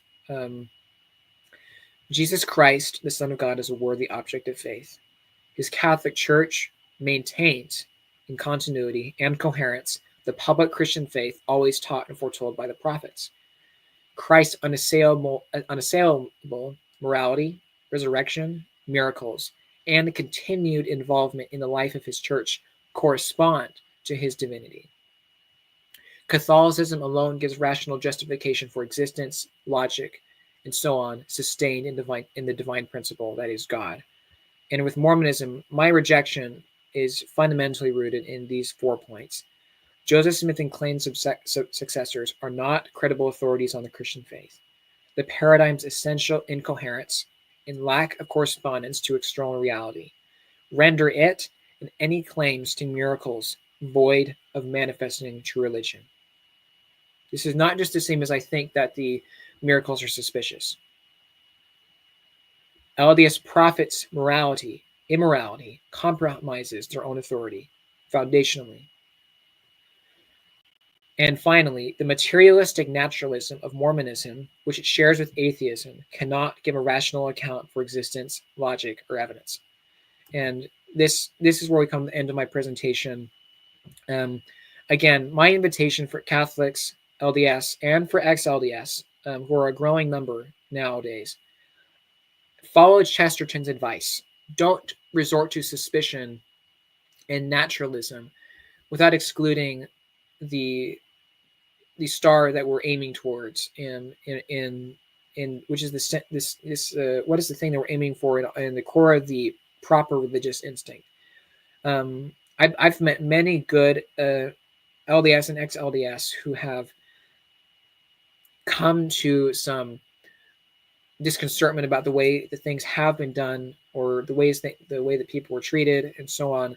I just want to extend an olive branch to you. I have found Catholicism to be an intellectually rewarding, a spiritually rich environment to develop my faith. And I believe, and just as Chesterton himself in a different place, I believe Catholicism because it's true. And the other thing I just want to mention to apologists who are engaging with Mormonism is that we Catholics have a special responsibility as baptized Christians and as representatives of Holy Mother Church to live a life of righteousness, into which, as our Lord said, must exceed that of the righteousness of the scribes and Pharisees. And let's not resort to like a superficial based response. Let's not own the Mormons. That is not at all what I'm proposing that we do here, because if we are so focused on this, frankly, the chance that we're going to be sent to hell instead of receiving an eternal reward in heaven is high. And finally, I have several intentions that I'd like for my audience to pray for. Of course, I've got my apostolate that will be up and running later this year. For my team members, for several of my family members, and so on. Everyone has things that they need prayers for, but if you could offer a simple prayer for my intentions, I would greatly appreciate it.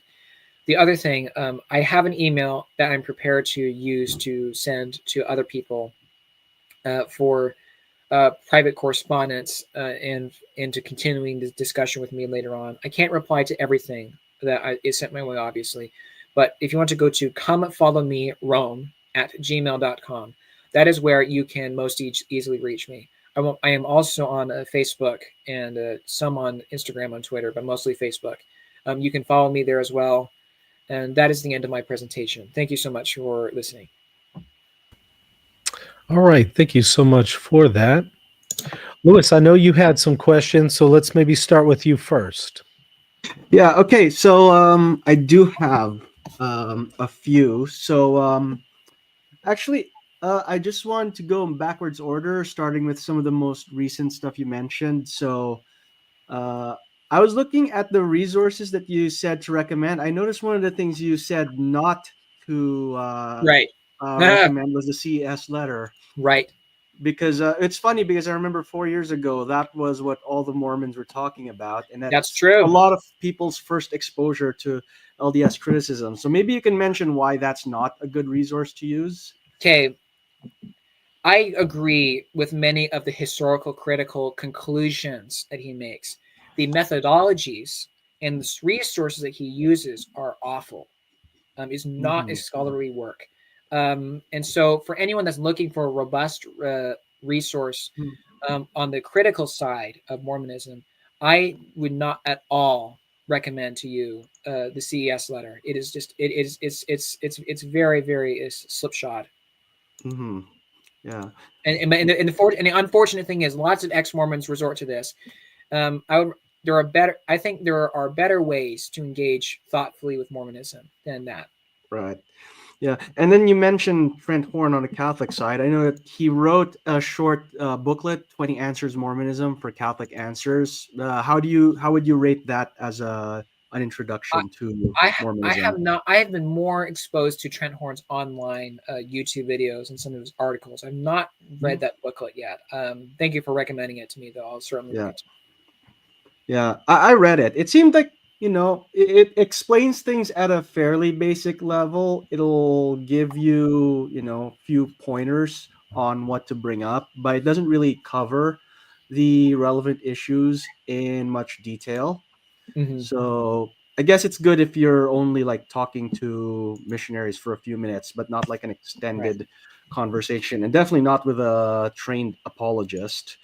Exactly. Yeah. Now, the other thing I wanted to mention, so in the earlier on, you had a slide on what are the factors that led to most ex-Mormons leaving their faith, and I noticed that when it, that his so you got the doctrinal issues at the top, and then Yes. the historical issues second, right below that, and then with historical issues, it was broken down to stuff like polyandry, and then the Book of Abraham, Right. etc. So I guess, I'll okay, pull I that have a few. up for you. Yeah, yeah, that would be helpful. That would be helpful, actually. Well, I do have So, a few remind questions me right which here. what is this slide? It's I mean, there's two Yeah. Sure. slides Go in ahead. particular. There's the one that talked about the primary reasons for loss of belief, and then right after that is the ranking of historical issues. Yeah. So Okay. So let me just share the presentation again. mm, yeah. So All with right. regards to the first one, when it mentions I cease to believe the doctrine slash theology, are there specific doctrines that Right. ex-Mormons find Okay. particularly hard to swallow? um polygamy, polyandry, and prohibition on blacks in the priesthood. So Uh-huh. generally, so what you see in that particular slide is a breakdown of the previous slide, which is Mm-hmm. more, not, it's not just doctrine, but it's also cultural factors related to loss of Right. belief. So Mm-hmm. let me pull up let me pull up that screen for our listeners here. So just by the way, Mm-hmm. just ask your questions as you go along. Pardon Sure my thing, sure thing. So just the way I tend to think, right? So yeah, I want to know what the pain points are. If I'm talking to, you want them to question their commitments to the LDS faith, right? So if the specific topics in the next slide, like the Book of Abraham and polygamy, are the top pain points that are causing LDS to right. leave the church, the temptation for me would be to focus on those specific issues. And yet you mentioned later on that it can be a problem to focus too much on the historical issues. Right. And Um, let me focus. I just want to contextualize that. The reason mhm, why is because I don't want to bash Mormonism on the account of scandal, mhm, because you are arguing like a deconstructionist at that point, and I've never favored mhm, that. Every mhm, person that is on my team, and some of our advisors, do not recommend that bashing approach at all. right. Is that it's low level, and it doesn't take into account the later considerations that you have to make when Mhm, evangelizing people. You want to right. build the religious instinct and reverence Mhm, for leaders. At the same time, you have to engage with Mormonism as something that's not true, and where the mhm, leaders do need to have their authority falsified. So right. I don't want to, like, this is, I made a post about this on Facebook just the other day. I want to, uh, Pope Gregory the Great talks about how the sons of Noah, Mhm, when they covered up his nakedness by holding their backs to Noah, and then putting this cloth over him, refusing to look at his nakedness.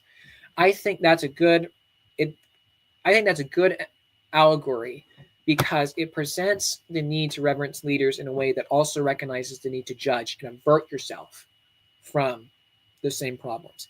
And so when I don't want to do leader bashing, because that's like I hate to use this phrase, but there is a bit of psychologically speaking, a personality cult around Joseph Smith, and around a contemporary leaders. So I don't want to view the problem as necessarily, um, the clergy, the LDS clergy are all bad, therefore Mormonism is wrong. That's the danger that you have with confronting polygamy and polyandry. And the danger with the Book of Abraham is that you get sucked into the historicity questions without necessarily ever engaging at all with how historicity interacts with systematic theology to present a cohesive, habitable paradigm for people to find, to satisfy the pursuit of true religion. It doesn't ever engage with those questions at all. So that's why I would not. I would recommend you be more careful. I wouldn't say don't approach it. For example, I wouldn't say, um, Joseph Smith said that these were translated. These were written by Abraham. That he translated them. Your church isn't teaching that anymore. What's up with that? And from there, then you're just address the problem is not the Book of Abraham at that point. The problem is this is concession and inconsistency, which compromises, in my view, the the necessarily salvific claim that Mormonism has to be exclusive, to teach the truth, to present the true gospel of Jesus Christ. You don't, because, and that's the issue with this departure from historicity that you tend to see in the new history movement. Okay. Yeah, that's a good point. Thank you for bringing that up. So, I agree with the thing you mentioned as well about how the thing we should really focus on is to make a positive case for our own faith. Right. Now, when I talk to LDS missionaries, one of the first things that always comes up is the idea of the great apostasy. Yep. And usually, whenever that happens, we get into an extended discussion about, the Catholic view regarding apostolic succession, the fact that we believe that priesthood authority, of course, in the Catholic conception, not theirs, continues in an unbroken line. And then I usually challenge them to provide some kind of evidence that some break had taken place. Like, can Bad they idea. even? You don't think it's a good idea to Oh, go that route? the Yeah, reason maybe why, you can explain why. okay, the reason why is because that's another slip into the Hmm. mud of the historicity debate. I don't Hmm. care about the historicity. You don't want to care about historicity debates, because you're not engaged. You're not really, because what you're doing is that by pointing to some external factor, you are neglecting the more pivotal question of the internal coherence of the LDS system. I'm not giving you an evident. I would never ever begin with an evidentialist defense or critique of Mormonism, Catholicism. That's not how I work. The reason why is because it's muddy, and you can always, because the Latter-day Saints are free to reject whatever evidence doesn't suit their dogmatic system. If you're engaging with a traditional Mormon, like you usually tend to see that with the missionaries, for example. I would focus more. The question I would ask instead is, what is the great apostasy, and show them the internal claim and engage with that instead of the church fathers. Don't ever engage with the church fathers, because what they have the opportunity, what Latter-day Saints, and this would apply not just Latter-day Saints, but any non-Catholic or even a Catholic situation, is that they can just cherry pick quotes that happen to correspond accidentally to the paradigm that they're engaging with, Catholicism, or with their own. And so you're never really engaging the essential features of Mormonism. You're not. This is why the great apostasy, I would rather refute the internal coherence and the justification, the epistemic justification for the great apostasy, than ever engage with the historicity question. So, what would be a specific point that you would raise, or a specific question you would ask to sort of poke at the internal consistency of their great apostasy narrative? Right. Okay. So basically, what the metaphysical claim that the ancient church fell into great apostasy, while the LDS church has not, is a argument from accident. Now, what I mean by that is that in Mormonism, the claim that the LDS, that the ancient church fell into a great apostasy, is rooted in this idea that all of the apostles, all of the apostolic authority left the earth. That does not mean doctrinal inconsistency. That doesn't mean failure of apostolic succession, because Mormons don't believe that. They do not believe that there was a failure of apostolic succession. And the reason why I know that is because they claim that St. John, the Revelator, had become immortal so that he could continue to spread the gospel forever. So what you're left in that particular dogma in Mormonism becomes an avenue to have to explain why the ancient church had to remove this immortal figure, which was, in essentially, his job was to proclaim the gospel. That's a no-brainer for establishing a firm capacity for the church to remain on the earth forever. You can't get around that as a Latter-day Saint if you choose to believe in the theological truth of the Book of Mormon.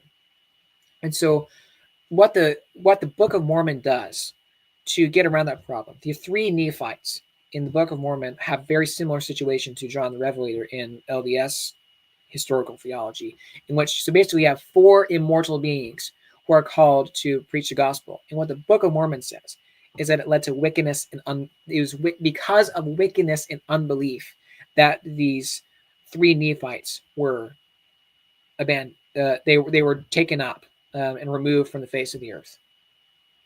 Okay, because of that, and the context and the parallel situation with John the Revelator, I can only infer, in order for there to be a great apostasy, John the Revelator would have to be removed as well, for similar reasons. And you see this throughout the LDS scriptures, like I was mentioning with the whole polygamy thing. That whole question of the immorality of the priesthood leaders invalidating the authority of their authority is rooted in this idea. It's like an ultra Donatist framework. So their argument, the Book of Mormon's argument for the fall of the ancient church and the loss of continuing revelation, is based in this idea that the whole church was holistically dominated by wickedness and unbelief.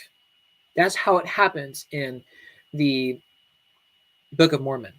And it's implied, and it is heavily suggested in early Latter-day Saint literature and in earlier parts of LDS scripture. And the reason why, and there are other things I could point to, like the gates of hell shall not prevail against you. In Mormonism, unlike the Bible, that phrase is used only for conditional covenants. It's not an unconditional covenant of the church the hell gates of hell will not prevail against you unless you fail to do such and such. It's transactionally related. So when you have, so I could expand this out more if you wanted to, but generally the idea is Mormonism as a traditional dogma does not treat the great apostasy as essentially the doctrinal accretion or essentially the failure of apostolic succession.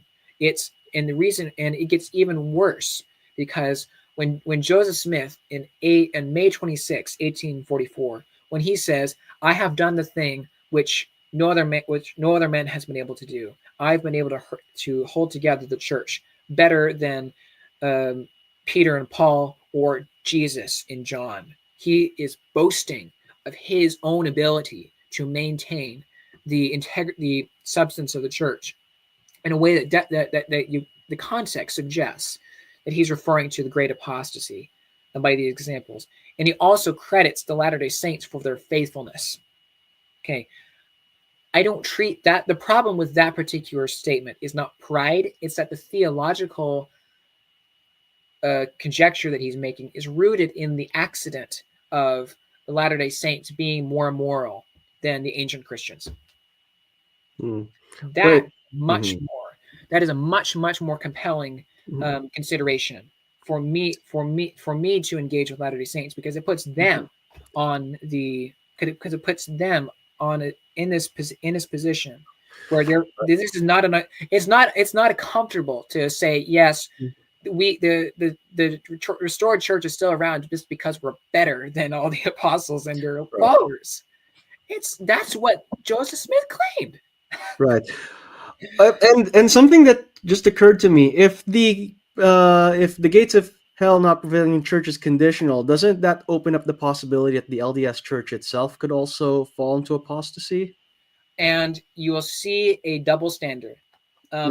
You'll see a double standard in some writings and in some pieces of literature, simply because of this belief that this is the final dispensation, that the free agency, that opportunity for the ancient Christians to fall away, they were given that choice. But we're in the LDS Church, even though that there's all this doctrinal shift, that continuing revelation is going to be sustained. The true gospel will never be taken away from the earth. It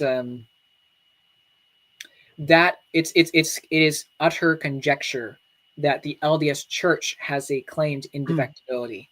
Right. Now, would it be a fair point to mention the fact that there are all these LDS splinter groups that make the exact same claim?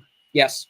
Yeah. So I can use that to as a counter argument. Before you do that, you need to be familiar with the tripart schism that happened after the death of Joseph Smith. So I believe it's a rational. I believe a rational case can be made internal to the Mormon paradigm that Joseph Smith had continued authority up to his death, unless you rule it out because of the immorality in Doctrine and Covenants 121, I'm fine with. I don't overuse that argument, but it's worth mentioning. But once Joseph Smith dies, there is a power struggle between Joseph Smith III, Brigham Young and the Apostles, and Sidney Rigdon, and all three of them have varying claims of legitimacy. There was never a canonical succession between the groups. It was one person making a revelatory claim in light of the absence of a canonical basis for that claim. There are some papers that you'll see about the crisis of succession. It's not even equatable with like the three popes in Avalon and all that. It's a completely different story.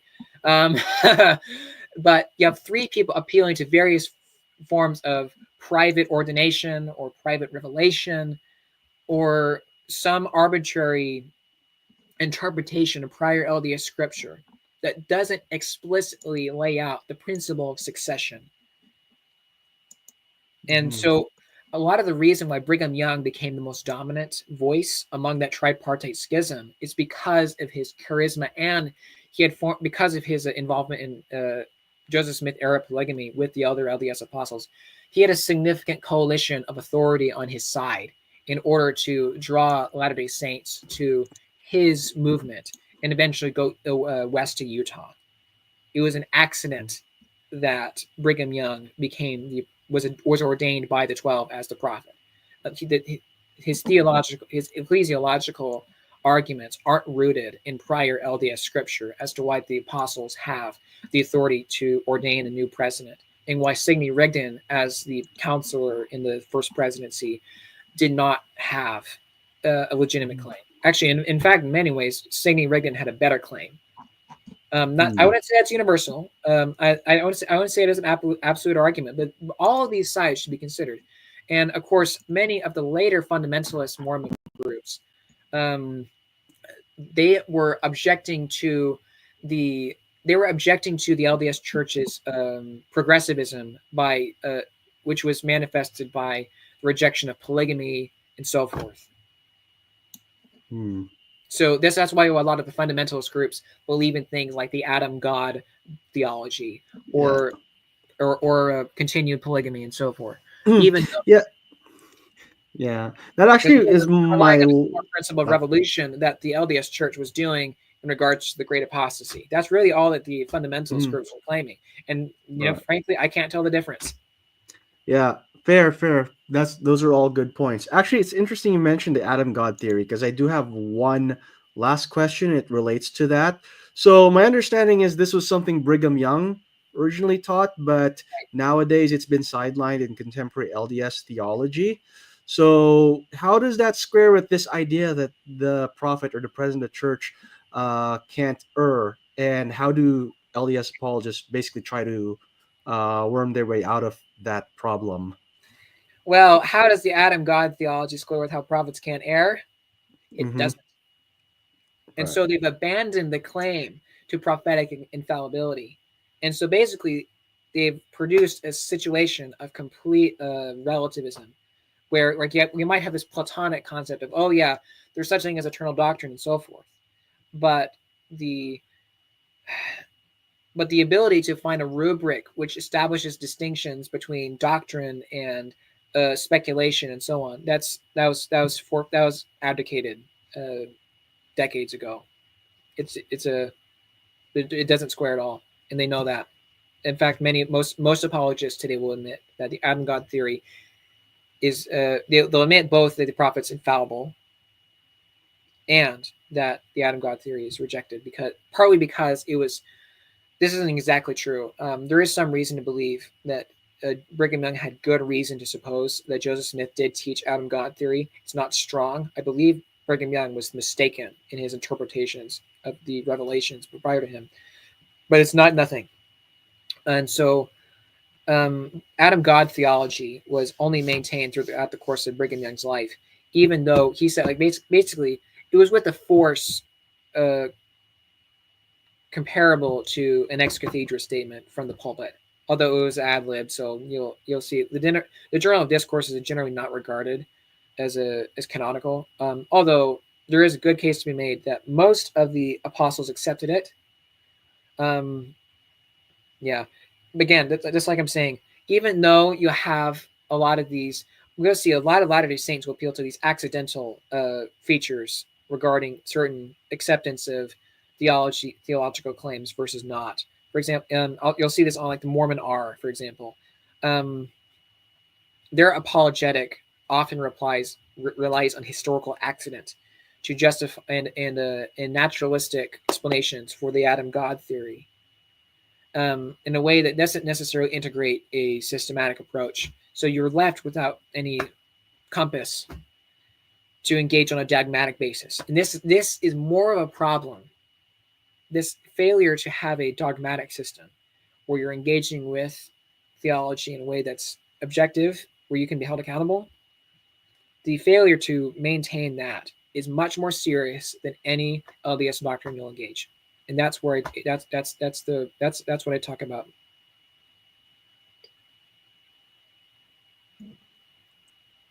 All right, that's all questions on my end. I think Michael had one or two as well.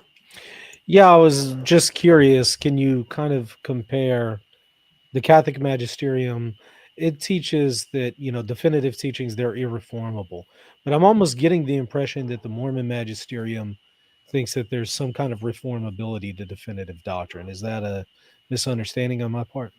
I mean, reformability of definitive doctrine is a contradiction in terms. I agree. But is that the Mormon position? Because it sounds like you were saying there are some teachings that Mormonism considered definitive before, but no longer do. But I may have Correct. misunderstood. Yep. There were even some scriptures that were formally regarded as canonical that they were just unceremoniously rejected. Yeah, it seems like a pretty big difference then between the two authority Yeah. structures. Yeah. So with Catholicism, and you can clarify this with this Lofton as much as you like, but the canonical the magisterial system developed the ideas of non-infallible versus infallible modes of teaching, and so the Pope can speak on matters of theology, or more broadly speaking, the magisterium, which while proceeding from papal authority, includes things like ecumenical councils and so forth. These distinctions are made between a non-infallible and infallible dogma, and that are not ever seriously entertained in Mormonism. You won't have there's no such. I made the comparison to Brigham Young's statement on the Adam God theology as ex cathedra. I merely said that as a consideration of the confidence which he had in himself in that dogma, and the fact that it was binding on the nations and such that you would be damned if you rejected Adam God theology. I got you. And he doubled down on that over and over again. Yeah, it's helpful because I've always known that they have an authority structure. They have a magisterium, but it sounds like it operates in a very different way than the Catholic magisterium. Right. Yeah, that's good to know. I wasn't Not aware of that. functional. That's very helpful. Yeah. Thorough presentation. I really, really enjoyed this. Hey, you're welcome to come back and talk about maybe something more specific next time if you want to drill down into more specific topics on Mormonism. My platform is available to you. I'd love to have you back. That's very gracious of you. Thank you so much, Michael Lofton, and Lewis. Thank you for helping us get this all together. I appreciate the conversation and in this presentation. Yeah, thank you so much. I really appreciate it. Lewis, great to see you. Thank you for stopping by and asking those questions. Really appreciate it. Always a pleasure. All right. We'll see y'all later. Everybody hit that subscribe button and the like button. See you next time. God bless.